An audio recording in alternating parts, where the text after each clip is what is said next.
तो जैसे कि आपने लास्ट ऑफिशियल एपिसोड के अंदर देखा था कि जियान निकल गया था जिया की मदद करने के लिए, इस वजह से वो हमला कर देता जाकर फिनिक्स टाइप की बोट के ऊपर, जिस वजह से वो दोनों डाउशेंग जियान के ऊपर हमला कर देते, मगर जियान उन दोनों को बहुत ही आसानी से संभाल लेता है। मगर वहीं पे फेंगो को पता चल जाता है यहाँ पे कोई और है, इस वजह से वो स्पेस को चीर देती और फिर वहाँ पे एंट्री होती यामिंग भाई की। जैसे देखिए फेंगो बोलती कि हमारी तो आपस में कोई भी दुश्मनी नहीं, फिर तुम यहाँ पर क्यों आए हो। ये सुन के यामिंग बोलता कि यार तुमने मेरे जियान भाई से पंगा लिया, इस वजह से तुम्हारी घंटी तो बजानी पड़ेगी ना। ये सुन के जो फेंगो होती वो भी काफी तो गुस्से में आ जाती क्योंकि उसकी स्ट्रेंथ बिल्कुल भी यामिंग से कम नहीं है। और यहाँ पे जो कुंगुआन और यांगो होते वो जियान के सामने पहुंच जाते हैं और फिर यहीं से स्टार्टिंग होती है नोबल बेस्ड एक्सप्लेनेशन की, जहाँ पे उन दोनों को समझ में आ चुका था कि वो अकेले जियान का सामना नहीं कर सकते हैं। इसी वजह से वो अपनी शर्म लज्जा को छोड़ के जियान से फाइट करने के लिए मान जाते हैं और साथ ही उन दोनों ने अपनी ट्रू स्ट्रेंथ को अनलेस कर दिया होता है, जिसे देख के जियान को बिल्कुल भी डर नहीं लगता और हंसती हुई बोलता है क्या बात है, आज तो मेरे सामने दो डाउचेंगे हैं, आज मैं तुम दोनों की ऐसी कुटाई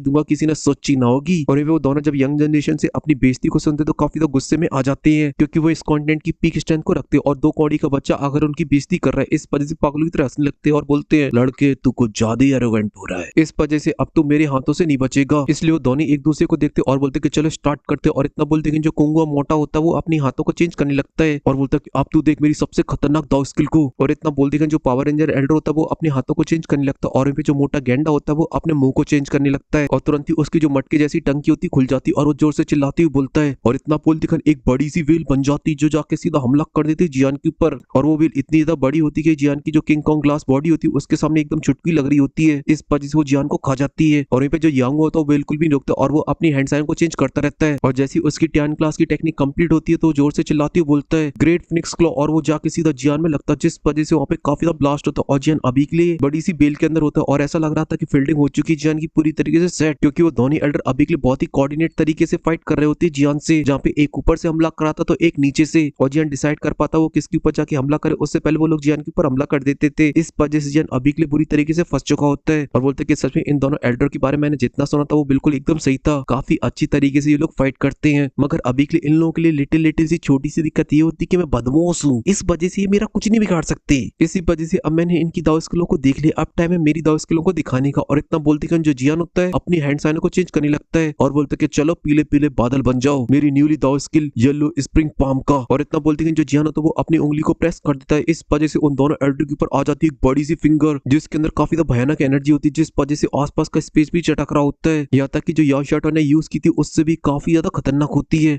और वो दोनों एल्डर कुछ वगैरह समझ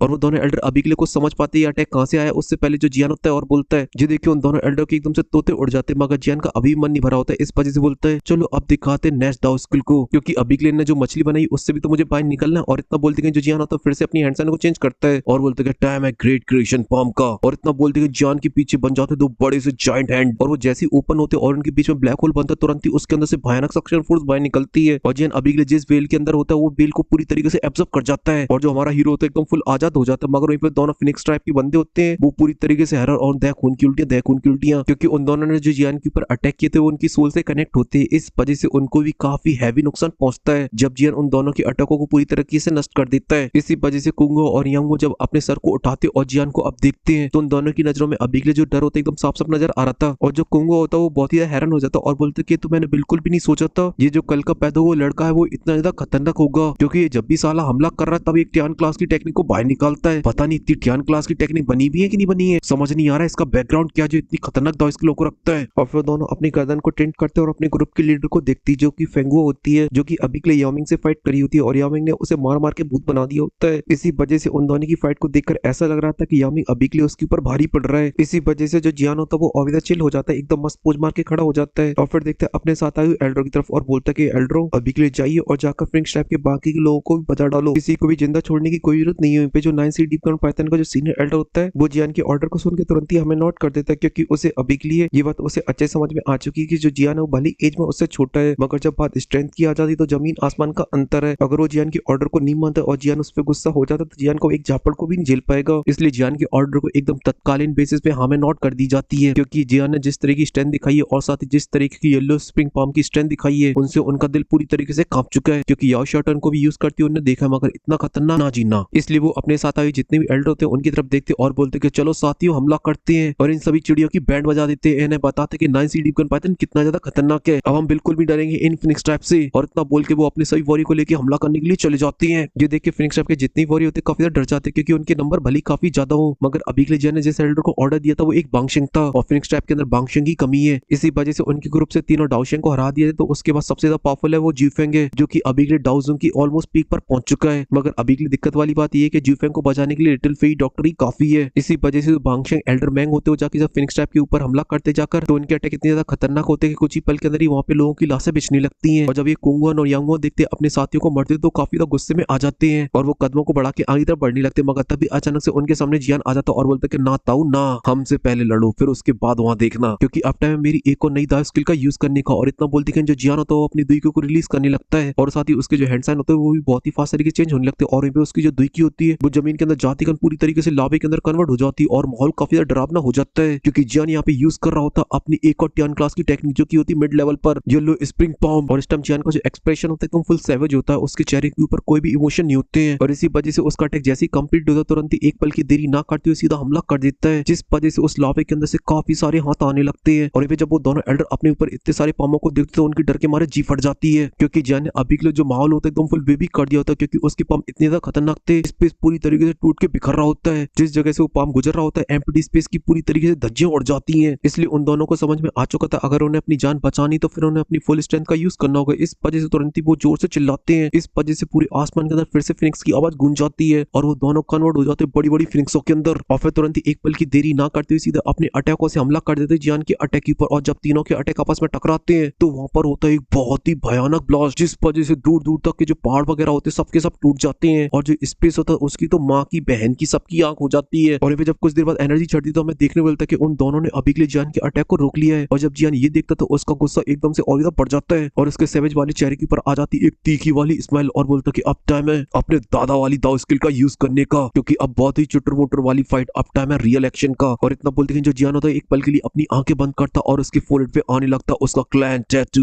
और जियान का जो ऑरा पहले से जो काफी ज्यादा खतरनाक लग रहा होता है, मगर क्लैन टैटू का अपेयर होती है उसकी स्ट्रेंथ काफी फास्ट तरीके से बढ़ने लगती है, और कुछ ही पल के अंदर ही जियान ब्रेक कर देता 1 स्टार को और एंटर कर जाता 2nd स्टार के अंदर। बेटे बदमाशी नहीं, डाओशेंग 2 स्टार बोलते। और जियान की जो स्ट्रेंथ होती है एकदम सडनली इतनी ज्यादा बढ़ जाती है, इस बात को नोटिस वो दोनों एल्डर भी कर लेते हैं, और उनके जो मुंह होते एकदम से फटे के फटे रह जाते हैं, और बोलते कि नामुमकिन, ये कैसे पॉसिबल हो सकता है, ये लड़का 1 स्टार से सीधा डाओशेंग 2 स्टार में कैसे चला गया, यम पॉसिबल, ये तो अभी के लिए एकदम फुल सरियम बेचती है, ऐसा थोड़ी ना हो सकता, हम कैसे फाइट करेंगे इससे। इस वजह से मेरे सुपर रेंजर भाई अपने बोरी बिस्तर उठा और यहाँ से भाग ले, क्योंकि अब ये लड़का तो हमारी औकात से बाहर निकल चुका है। और ये बोल के फिनिक्स ट्रैप के दोनों एल्डर कुछ करके वहां से भाग पाते, उससे पहले जो जियान तो उसके पास आ जाता और बोलता है ताऊ आप थोड़े से लेट हो चुकी हो, क्योंकि अब मुझे चेक करना कि डाओशेंग 2 स्टार के अंदर कितनी स्ट्रेंथ होती है। येलो स्प्रिंग पाम का और जियान फिर से अपनी दाव स्किल को यूज कर देता, जिस वजह से फिर से जो लावा होता काफी ज्यादा बढ़ जाता है, और इस बार जो लावे के अंदर से जो स्ट्रेंथ बाहर निकल रही थी वो बहुत ही ज्यादा खतरनाक होती, तभी उसके अंदर से काफी सारे पाम आते हैं और उन दोनों के ऊपर जाके स्मैश करते हैं, जिस वजह से वो दोनों एल्डर काफी देर तक फड़फड़ाते मगर वो उसके अंदर पूरी तरीके से ट्रैप हो जाते हैं। इस वजह से उस पाम के अंदर से लोगों की चीखने चिल्लाने की आवाज आ रही होती है, और कुछ देर बाद ही उनके अंदर से खून भी टपकने लगता है, क्योंकि उन दोनों की एल्डर बहुत ही ज्यादा खराब हो चुकी होती, क्योंकि वो अपना पूरा जोर लगा चुके थे मगर वो उससे आजाद नहीं हो पा रहे होते, बल्कि उनकी हड्डियां जलने लगी थी। और जब कुछ देर बाद उन दोनों एल्डर के ऊपर से पाम हटते तो उनकी हालत देखने को मिलती जहाँ पर वो काफी जगह से कट चुके होते हैं, और उनकी हालत तो हद से भी ज्यादा बदतर हो चुकी होती है, पूरी तरीके से फील्डिंग सेट। और जब ये मिस फेंग, जू फेंग और जो लिटिल फेई डॉक्टर और जो बाकी के एल्डर वगैरह होते जब देखते हैं तो वो काफी ज्यादा हैरान हो जाते हैं लिटिल फेई डॉक्टर को छोड़कर, क्योंकि जिन ने अकेली उन दोनों एल्डर को हरा दिया, और इसी के साथ जो फाइट है वो पूरी तरीके से खत्म हो चुकी है ऑलमोस्ट। इसी वजह से जो फिनिक्स ट्रैप के वॉरियर होते हैं उनके पैर कपने लगते और बोलते कि मेरे तो एल्डर ही हार गए, अब हम क्या झंडे गाड़ देंगे, भैया हमको बचा लो, हमको तो भगना है यहाँ से। और जो मिस फेंग, जू फेंग थी उन्हें तो अपनी आंखों पे विश्वास नहीं हो रहा होता है कि जिन अभी के लिए इतना ज्यादा खतरनाक हो चुका है कि उनके क्लैन के टॉप 4 लोगों में से 2 लोगों को उसने हरा दिया, वो भी इतना इजी पीजी कुछ ही टाइम के अंदर ही। वो लोग अभी के लिए जिस स्ट्रेंथ के सपने देखा करते मतलब अपने एल्डर की तरह बनेंगे, मगर जिन उन्हें ऑलरेडी सरपास कर चुका है, मतलब उनकी औकात के बाहर, जिस वजह से उन एल्डर के पैर कपने लगते और वो तुरंत ही वहां से अपना छठवा गैर डाल के भागने लगते हैं। मगर बेटे जियान की स्पीड के सामने कोई टिक पाया है क्या? इस वजह से जियान भाई 3000 लाइट मूवमेंट का टाइम आ चुका है, और मैं जैसे जियान से ये वर्ड बोलता हूँ तुरंत ही उसकी बॉडी के अंदर थंडर चमकने लगता है और फिर वो एकदम फ्लैश की तरह चमकता और कुछ ही पल के अंदर ही उन दोनों चिड़ियों के पास पहुंच जाता है और बोलता है कि फिनिक्स ट्रैप के महान एल्डर, अभी के लिए दिक्कत वाली बात ये है कि आपकी अभी के लिए औकात नहीं मुझसे बच के भागने की, क्योंकि स्पीड के मामले में तुम बात ही मत करो, मैं बहुत आगे हूँ। और इतना बोलते हैं जो जियान तो तुरंत ही अपनी हैंड साइन को चेंज करता है और अपनी स्पेशल स्ट्रेंथ को बाहर निकाल लेता है और फिर उनसे 2 पावरफुल पिलरों को बनाता है और सीधा एंटर कर देता है उन दोनों एल्डर की बॉडी के अंदर। और जैसे जियान की स्पेशल स्ट्रेंथ उनकी बॉडी के अंदर अंदर एंटर करती है तो उनकी जो फिनिक्स की बॉडी होती है वो सिंक होने लगती है और वो आ जाते हैं अपनी वापस नॉर्मल फॉर्म के अंदर। मगर इस बार उनका जो फेस होता है थोड़ा सा चेंज होता है क्योंकि उनके फोरहेड के ऊपर बना होता है एक मार्क की जियान ने अभी के लिए इनको सील कर दिया है। और जियान अभी के लिए इनको सील करने में इसलिए कामयाब हुआ है क्योंकि जियान ने इनको मार मार के भूत बना दिया था और इनके पास बिल्कुल भी स्ट्रेंथ नहीं बची थी कि जियान का सामना कर पाए। और साथ ही साथ जियान की जो स्ट्रेंथ है वो थोड़ी सी ज्यादा है, इस वजह से जियान सील कर पाया। और फिर जियान देखता उन छोटे मोटे नमूनों को जो अभी के लिए यहाँ उड़ने में लगे थे और जब वो नमूने जियान को देखते तो उनकी डर के मारे पैंट में सुसु निकल आती है क्योंकि जियान की आंखों में उनकी मौत दिखाई देती है क्योंकि उनके ट्रैप के अभी के लिए दो सुप्रीम एल्डर जियान का कुछ नहीं बिगाड़ पाए। तो फिर ये लोग तो 3 में ना 13 में जियान की एक चार्ट में सभी के सभी पसड़ जाएंगे। इसी वजह से फिनिक्स ट्रैप के जितने वॉरियर बचे हुए होते हैं वो एक दूसरे को देखते और बोलते कि चलो भगलो भैया, और इतना बोलते कि सभी लोग अलग अलग डायरेक्शन में भागने लगते हैं। और जब जियान उन्हें भागते हुए देखता है ऐसे तो उसके चेहरे पे आती एकदम सुकून वाली स्माइल और बोलता है कि मैं अभी के लिए बियॉन्ड ऑफ टाइम देख रहा हूँ, इस वजह से मेरे अंदर आ चुकी है थोड़ा सा हरामीपन। इस वजह से जो जियान होता है अपने हाथ को आगे बढ़ाता है और उन सभी वॉरियर को स्पेस के अंदर ट्रैप कर देता है और फिर अपनी स्पेशल स्ट्रेंथ का यूज करके उनकी बॉडियों को दबाने लगता है जिस वजह से उनकी बॉडी फटने लगी थी। ये सब देख के वहाँ पे खड़ी हुई जितने भी 9 सीडी गन पाइथन के वॉरियर होते हैं काफी ज्यादा डर जाते हैं क्योंकि जान पूरी तरीके से रूथलेस तरीके से इन लोगों को मार रहा था एकदम बेरहमी के साथ। यहाँ तक कि अभी के लिए उन्हें भी काफी ज्यादा दया आने लगी थी मगर अभी के लिए उनकी इतनी औकात नहीं थी कि वो जियान के सामने कुछ बोल पाए क्योंकि जियान भाई के आगे कोई कुछ बोल सकता है क्या,